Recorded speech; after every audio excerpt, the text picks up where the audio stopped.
again for joining us today. You bet. So how do you feel about this election being Republican versus Republican?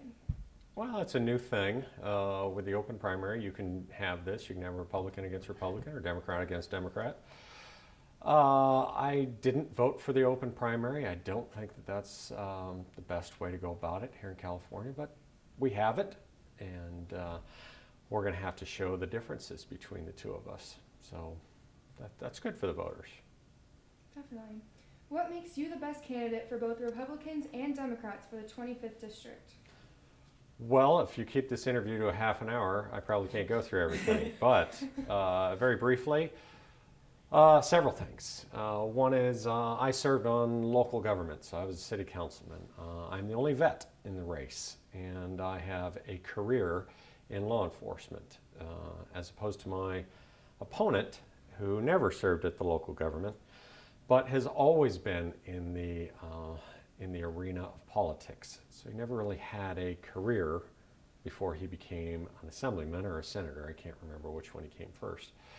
The other things is I have reached across the aisles to pass major legislation. This last year, I authored 2 aerospace bills that give California the advantage over all the other 49 states to bring the next strategic aircraft to be built. And so that was with Republicans and Democrats. And I guess one of the best ones that I've got is I've reached out to the educative field, and I've talked to the high schools and the colleges and said, you know, we need to do more for STEM. And so I've brought TEALs into 5 high schools in the Santa Clarita and Antelope Valley.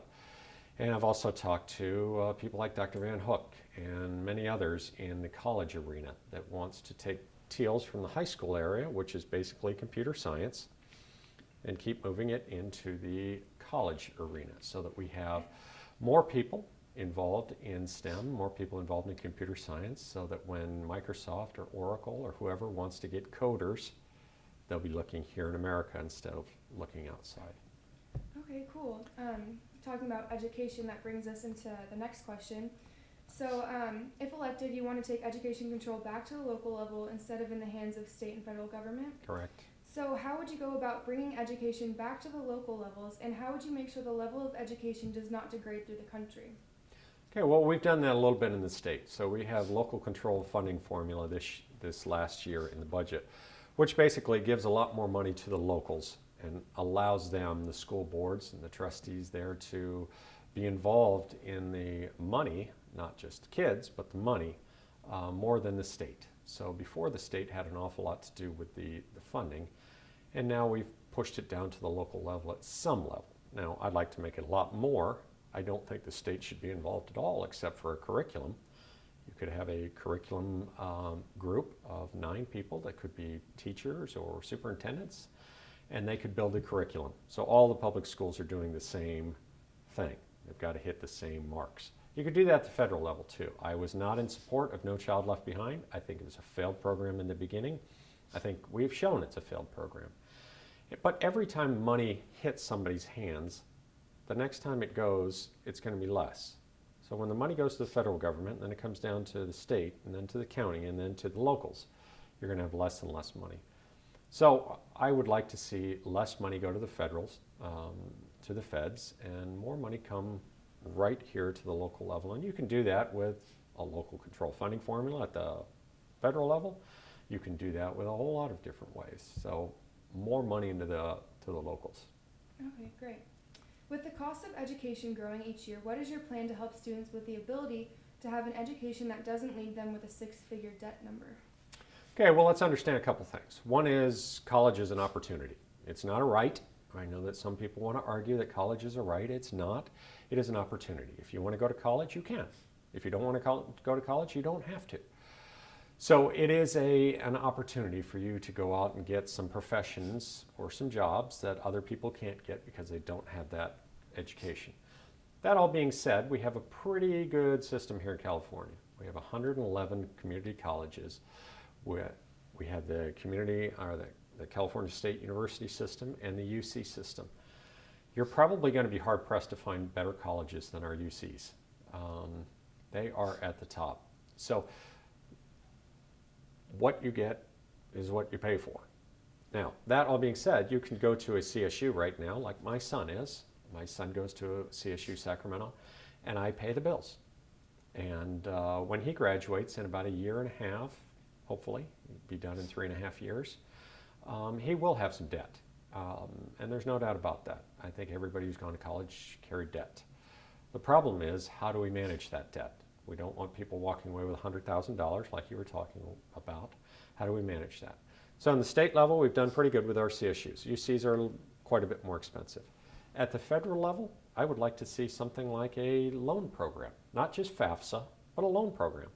So if you want to go to college, you can. As long as you apply and you qualify, your grades are good enough, your SATs are good enough, your ACTs, and you can get into college, you can go. And you can get a federal loan. It'll be a 1% loan. Everybody can get it. Now, we expect you to pay it back, but it's going to be a 1% loan. So that means when you graduate, it's not going to be a burden around your neck. You're going to be able to go out and get a job. You're going to be able to pay your bills. But when you graduate, you're also going to have other bills. You're going to have to pay for electricity. You're going to have to pay for water. You're going to have to pay maybe for a car, rent, food, all of those things. Those are going to be bills that you're going to acquire. Student loans have become one of those bills. And that is part of going to college if your parents are not rich. But the deal is how do we keep that low enough? I think a 1% federal loan is the best way to go about this. I think a lot of college students would be happy with that. The economy has finally started to recover, and the national deficit is now down by half from where it was in 2008. Now that the unemployment rate is down to 6.1%, what are some ways you would like to continue its downward trend, as well as help improve the jobs for those already employed?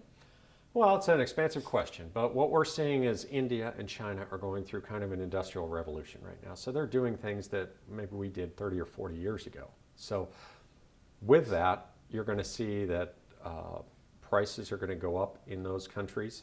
So they're going to be paying their folks more money. They're going to start giving them benefits. They're going to start doing those things that are happening right here in America. Now, maybe they're not going to pay them $18 an hour for a job that we would pay that much, but the prices are starting to go up. So globally, it's starting to mature a little bit, as I'd like to say. But right here in the good US of A, we've got to be better at attracting and making sure the companies know this is the best place for you to be here. Now, like I said before with my aerospace bills, we are enticing those companies, those three companies, Boeing, Lockheed, and Northrop, to be here in California. We're giving them tax credits if they hire people here. So if they create 1,000 California jobs, we'll give you 1,000 tax credits for your hiring, or hiring credits. We can do that here in the States too. We can do that where we talk to companies and say, why would you go to China, or why would you not be in America? And entice them to be here. The best way to help, or the best way to make sure somebody will do something, and I know nobody in this room has children, but pay them. Pay them. And when they don't do it, they don't get paid. It's human nature. If I give you a job for $20 an hour and 5 months later I say, you know, you're not worth $20 an hour, you're worth $15 an hour, you're going to be upset. And you're going to say, how do I get back to 20? How do I get to 25? It's the same way we can do with businesses. If you come here to the States, we can give you credits. We can lower your taxes. Now, some people will say, well, you're picking winners and losers. Well, sometimes you are. Sometimes you are. You're creating an environment where entrepreneurs will create jobs. And that is by enticements. What are some policies you would like to see in order to help balance the budget in Washington? Okay, well, a balanced budget amendment is a very good option. I think that a lot of people have looked at that. They've said that the federal government has gone out of control. The state and the local folks have to have a balanced budget. So that means if I'm going to spend at the local level $100,000 next year, I better be able to bring in $100,000. So I basically have to balance it. Now I can have a reserve, but I can't run a deficit. So I can't do that at the local level. At the state level, it's very much the same. We don't print money, and we try not to smoke and mirror our budgets. Sometimes that happens where we will carry over some debt or something like that, but we have to balance a budget at the state of California or any state. At the federal level, you should have to do that. We should have to have a balanced budget. And if we're going to bring in $3.1 trillion, then our budget better not be $3.3 trillion, because the young people are going to have to figure that out at some point. Debt's not the worst thing in the world. Too much debt is. So you're going to have debt with a car or a house or something like that, and if it's manageable, that's good debt. If you buy a house for $1 million and you can afford a $200,000 house, that's a bad debt. And you should probably talk to the person who gave you that loan. But we can't do that at the federal level, and that's what we're continuing to do, is carrying too much debt. I think a balanced budget amendment is the best way and the first way we have to go. Okay, great. So 60% of people, according to Reuters, believe that public options should exist. Would you be in favor of a public option as a reform to the Affordable Care Act? Well, I think the Affordable Care Act has to be reformed quite a bit. You can't do a bureaucracy like we've seen and not expect it to be reformed over a long period of time. We've been reforming Social Security for now 80 years. We will reform it for another 80 years. You will have Social Security when you're of age, I guarantee you. So we will be doing that with the Affordable Care Act for a very long period of time. I think that we shouldn't encourage the private sector to have more involvement. And what I mean by that is we could get Walmart, Walgreens, these companies that have a lot of spots all over the country to build a clinic system. They talked about this before Hillary Care, which then kind of turned into Obamacare, which Hillary Care was written off someone else and someone else. We've done this at 9 administrations, so we finally got something. But yes, there's going to be a lot of changes. I know that a lot of people will say, I want to see my own doctor. I want to have insurance go across state lines. Those are buzz phrases that people who don't know what they're talking about will just say those things, so you'll not ask them another question. But we should engage the private sector. They can build hybrids. So that you can go into that clinic system and you can take care of stitches, you can take care of flu symptoms, you can have more options. If we had a clinic system in every Walmart in the country, about 92% of this country would be within 20 miles of a clinic. So if we engage them, I think that we can get more out of this. I don't think that the Affordable Care Act is going away, but I do think it's going to mature and it's going to get better. Okay, and so what will happen to the cost of the employer mandate is not repealed or taken out of the bill? Well, it's going to be very tough. I talk to a lot of businesses. I probably talk to a couple hundred businesses a year where I go and talk to them about what's happening. And I can tell you many businesses have kept their employees at 49 people because that 50 brings in a whole lot of Affordable Care Act actions. Well, we don't want businesses to have to do that. We want businesses to flourish. We want them to create more jobs. So I think that the mandate is going to be one of the biggest issues. Businesses are already talking about how this is going to punish them, how this is going to cost them, how they're going to have to lay off employees, or they're not going to be able to have the ability to expand. When business stifle and you don't get money into the market, it's almost like nothing is happening. Now they're still working, and they've still got their employees, but you do want businesses to expand and create more. We're going to have a lot of young people graduating from college and high school that need jobs. And a lot of people in the baby boomer era are going to be retiring here pretty quickly. It's going to create a lot of jobs for your generation. So we don't want businesses to think, if I do this, I'm going to get penalized. If I do this, I'm going to get penalized. We want it to be a little bit more equal and helping. Okay, great. So according to the U.S. Geological Survey, California's San Joaquin Valley, along with the Central Coast and Southern California areas, are all in crisis mode as more water is being drawn from groundwater supplies than the amount of water entering the system. What are some ways you could help alleviate the current drought situation in California? So at a California level, we've just passed a California water bond that's going to be on the ballot this November, and I encourage people to look at it and vote for it. We put a lot of effort into that, and it wasn't everything that we wanted. There wasn't. but we had to get to a bond that people would vote for. They would understand, okay, this is going to help the levees, this is going to help the delta fix, this is going to give us some above ground storage, and this is going to give us money for our local folks, our local water agencies, to draw down on for projects. Right here in the Santa Clarita Valley, we have a huge chloride issue. That's going to cost about $120 million to fix. Santa Clarita is going to have a tough time finding $120 million. But if there's $1 billion, which is basically what it is in the water bond, for locals to draw down on, maybe they could draw down $30 million on a grant process. Okay, that brings them down to 90. Okay, you're getting better. So the water bond is a big deal. At the federal level, we have to be very careful on issues that we haven't talked about lately, and that's the Endangered Species Act. I would not say that we are here to make a species extinct. We're not. Even though 99% of the species that have ever lived on this planet are extinct today. But that's not our mission, is to make species extinct. But it's not our mission to kill people either. And that is what's happening in the Central Valley. Farms are dying. And unless we can fix the delta, and unless we can make it so we don't have the seawater incursion by the third valve, and I know I'm getting a little technical here, but we need that third valve to be opened. And the Endangered Species Act is hurting us right now. So that at the federal level we can look at. Sorry, I had a follow-up to that. So how important are environmental issues for you as a candidate?